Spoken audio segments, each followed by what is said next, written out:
Hi, I'm Jason. Hi, I'm Jenny. Welcome to Grace by the Drop. Today we're going to be answering your question, why do you believe in something you can't see? Stay tuned.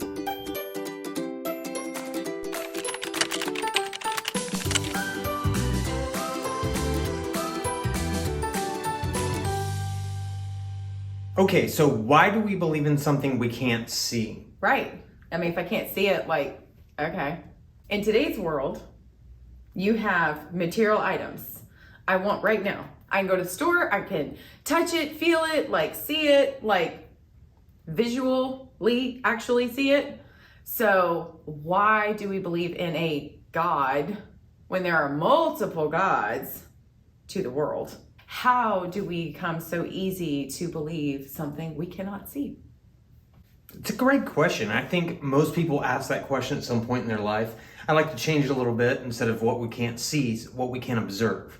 Because you talked about touching, feeling, we can observe in different ways, but yet we can't physically observe God. And so how do we come to that? I don't think it's easy. I don't think it's something that comes natural to us. No.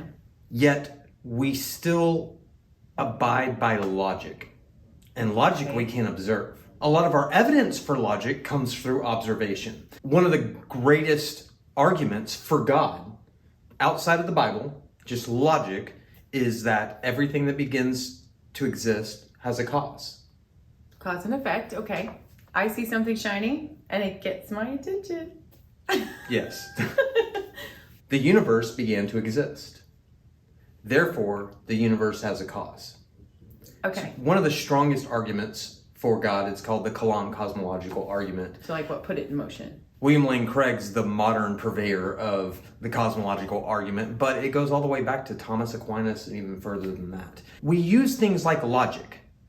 A equals B, B equals C, therefore A equals C. Shiny equals Jenny. Just kidding. That's called a syllogism, and it's a function of philosophy. And it lets us create logic when we can't see and observe things. Now, the premises are based on logic. So in our syllogism to prove God, there is everything that begins to exist has a cause.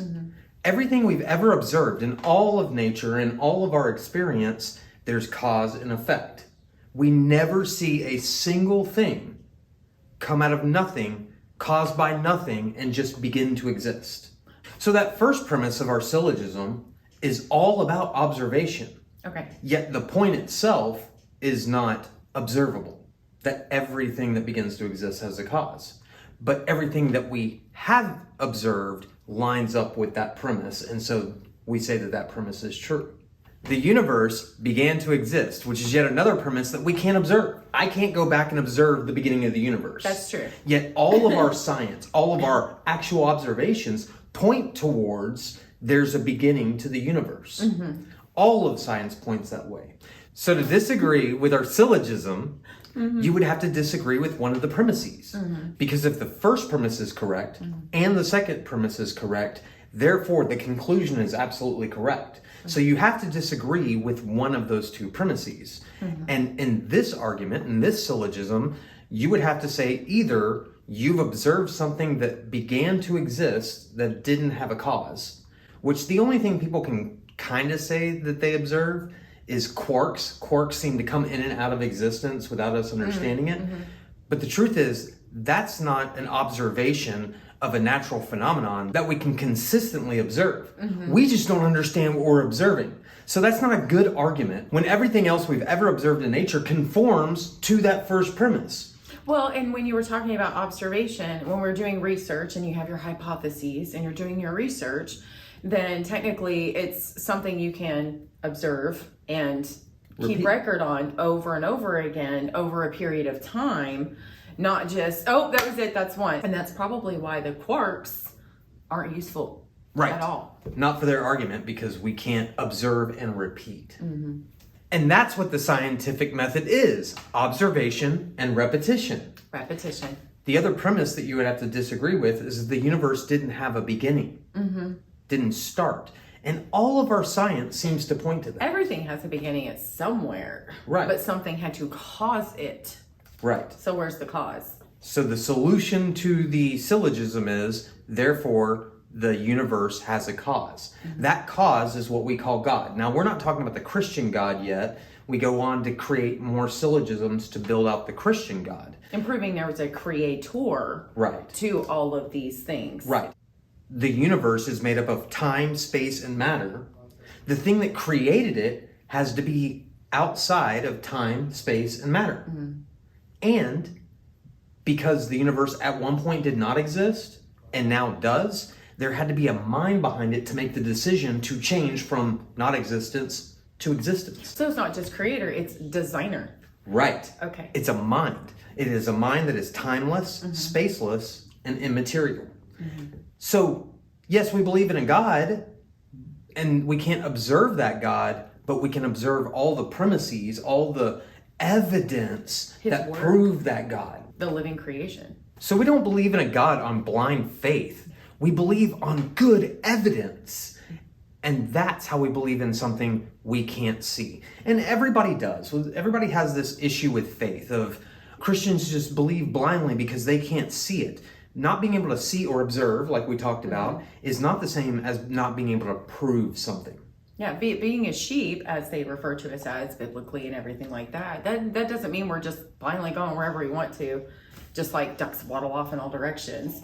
That's not at all what we do. I can see God at work in my life. You can observe his work. You can observe the effects of his causing. Yes, and I experience those things. So for myself, you can't tell me that this God, creator, designer, I mean, really, when you think about the design and creation altogether, it literally is a masterpiece. Yes. Even with the sin that's in the world, you can still see his masterpiece trying to do what it was originally intended to do.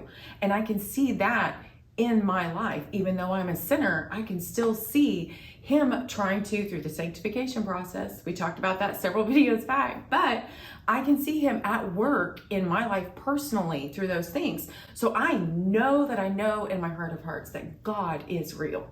So you're observing all of the effects of God in your life. Yes, everything that his living word has told me to do, I am trying to study that as best I can and apply it to my life. And I see the results of what he promises. The last thing I'd like to say on this subject is that a lot of people who are atheists or believe in science and come at us with this whole, you believe in something you don't see or can't observe. You're a crazy come person. pretty darn arrogantly. True. I would like you to not be concerned about their arrogance, because we are often arrogant when we are very ignorant. We live in a triune universe. There's the spiritual realm, the intellectual realm, and the physical realm. People who worship science, they just want the physical realm. They just want what they can observe and repeat. Yet all the logical laws that make up the way we think. But logic is according to the person. What's logical for you may not be logical. No, they're logical laws. There are logical laws? Yes. Okay, I'm sorry. I'm not understanding what you're explaining then. That's So, my fault. That's okay. We're going to put this in the video. No, that's good. Yeah, a learning So opportunity. a logical law. So the first law of logic is called the law of identity. Let's say we have named something A. A must be A, and A cannot not be A. Okay.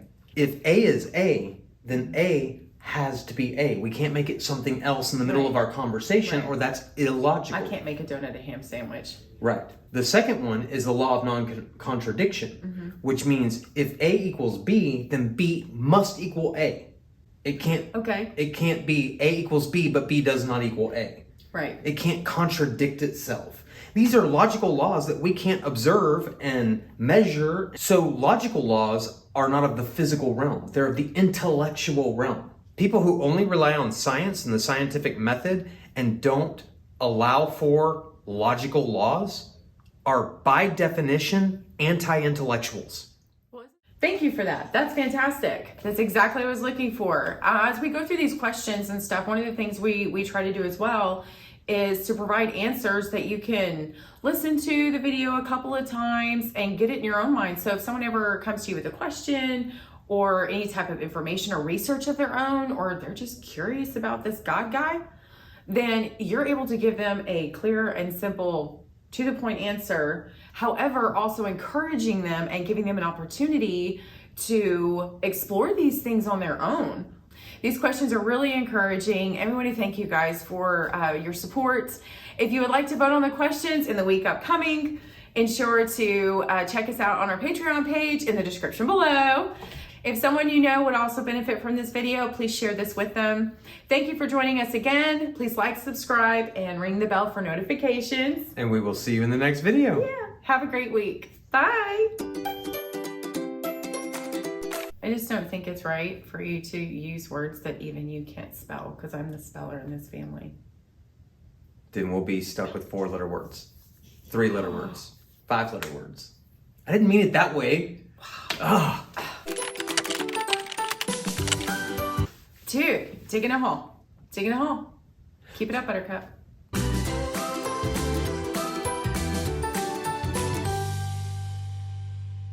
So there's a lot of different opportunities that we have in sharing these questions that kind of just get our brains going. Like you said, you know, you get acidity all through the week. Well, when we get questions like this, it's a really great question and a very important one. And I don't want to give an incorrect answer, but I don't want to give a discouraging, empty answer. That doesn't make any sense. Sorry. Ready? No. Thank you. Love you. Mwah. Because if the first premise is correct, get it all out. I'm trying. Get it red in the face. Sorry. You made me blush. You're so funny, Penny.